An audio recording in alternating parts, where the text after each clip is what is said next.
So welcome back, friends. Today is a big day. We're gonna do probably, or I'm gonna upload one of the most requested videos of all time. And that is for all of you guys that have asked, hey, we'd like to see a comparison between a really high-end, nice, powerful electric chainsaw versus a gas chainsaw of similar size. And I'm really curious to find out who's gonna come out on top myself. To my recollection, I don't know that I've ever used an electric chainsaw. This is loaned to me generously by my dad. He brought it out here and said, hey, we should see that new Husky you have, if that can compete with the electric saw. So let's come in here close. I'll show you the two contenders. We've got a nice log mounted up on the forks of the tractor, and we're gonna do a speed cut. We're gonna find out who is the better cutter. On the electric side, we have the very cool, this is the first time I've laid hands on one of these, the Makita XCU03, gently used, my dad saw here. With what's the cool thing about it is, check this out, 2 batteries, very compact. It's cool, man. This is I know my dad's a big Makita guy. He's was of course a general contractor. He's retired now, but a big tool guy, and really likes the Makita stuff.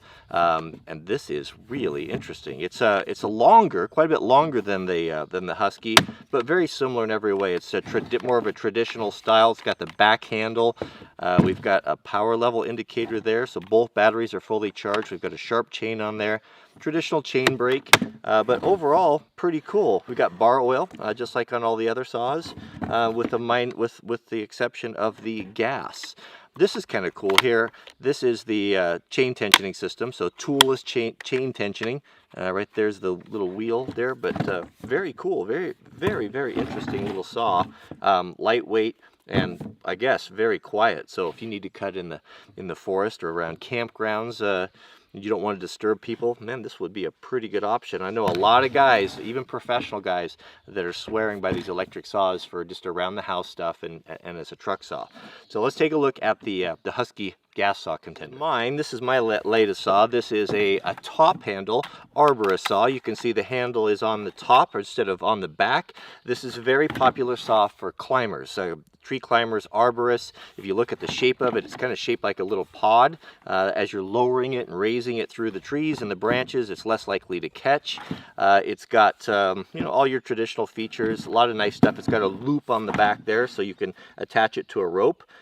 2 different angles, 190 degrees, so if you want it to hang either way. But a nice little saw. I've not used it yet. I've fired it up and just kind of messed around with it, but it's fueled up, ready to go. Both saws have the same, I believe it's a 14-inch bar with the small chains on them. So we have, it's really a good comparison, because that's a very, well, they're exactly the same bars, same chain. So let me show you the log, and then we'll do a time trial, and we'll find out who does the best. So here's how it's going to work. So what I'm going to do is we'll set the clock, and we're going to make 6 cuts. We'll do a down, up, down, up, down, up. So that'll be 6 cuts from the top side of the bar, on the back side of the bar, and we'll see which one is going to be faster. We've got a piece of lodgepole pine here that is probably about 6 inches in diameter. Now this is definitely on the big side and more wood than these little saws are probably intended to cut, but it's equal, so we'll see. I have no idea what to expect. I've never ran one of these little saws or the electric, so I'm really keen to find out which one's going to be the faster cutter. So let's start with the Makita, the electric. I guess I don't need hearing protection. I'm assuming that's a nice bonus. So you turn it on. How do you make it work? Oh, there we go. And actually, it is a little bit noisy. I'm going to put hearing protection in. Why not? I don't like loud tools. All right, 6 cuts. On your mark. 3, 2, 1, go. Whoops. Go.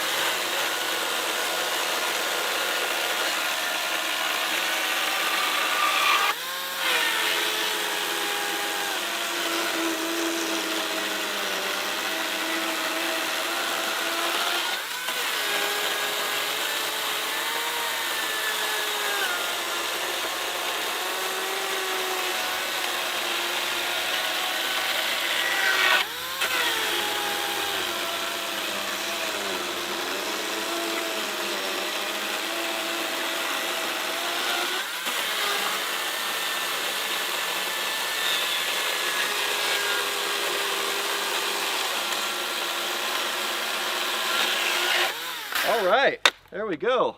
Okay, that was that's pretty cool. That's a ferocious little saw. That thing really cuts. Very little vibration. It's nice to use. It's a little bit quieter. Well, quite a bit quieter, I think, than the gas version. But boy, it's legit, man. I mean, it really got after it. This is hard. This is not like ponderosa pine. This is lodgepole. It's pretty dense, and it's no joke to cut. But man, oh man, that thing just really tore. So let's fire up the Husky, and we'll see how it does. All right, now for the Husky Pro arborist saw here. Not sure the starting sequence. It's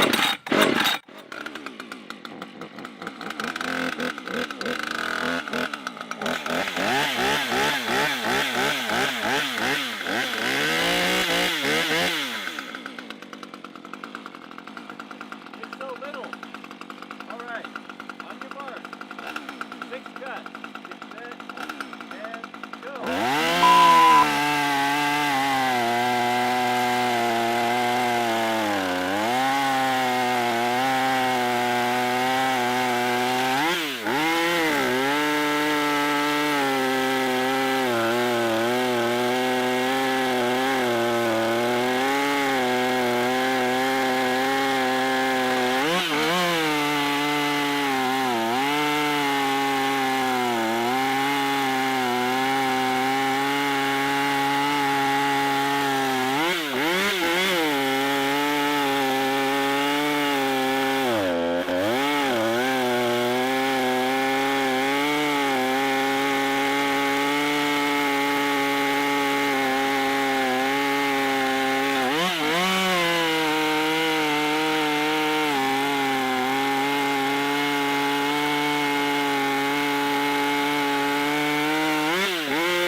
That's a pretty good little saw too.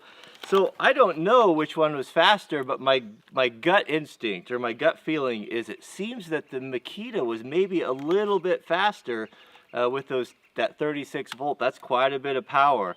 It'll be interesting to see. So let's we'll put the clip together side by side. We'll see together, but a very interesting comparison.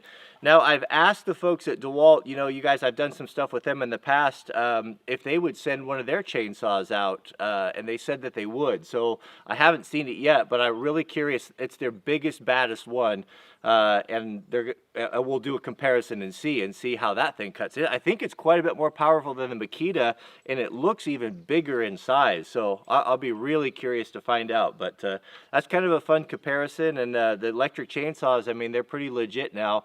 A lot of professional people are using them. Most of the major manufacturers are building them. I see Husky's got them. I think Stihl's got them. Of course, Makita, DeWalt, you know, all the major players are building them. They just use traditional bars and oilers, and they're cool, man. I mean, you don't have all of the fuss and the muss, so I think it has a place. Is it ever going to replace a gas chainsaw? Probably not for a long time. And then you do have the problem of the battery storage. You know, perfect example, my buddy Jesse went in, he was clearing for some dirt bike stuff, and he bought a DeWalt and took it in there and borrowed some batteries from me. And carrying all those batteries was, you know, was problematic. I know that one of them got broken in the pack from all the jostling. So, you know, they're not perfect by any stretch of the imagination. And if I were to go into the back country with a saw, I think I would probably prefer gas, but I haven't used one out there yet, so we'll have to when we get that DeWalt, we'll have to find out. So thanks for watching. I hope you enjoyed the comparison, and we'll see you guys on the next video.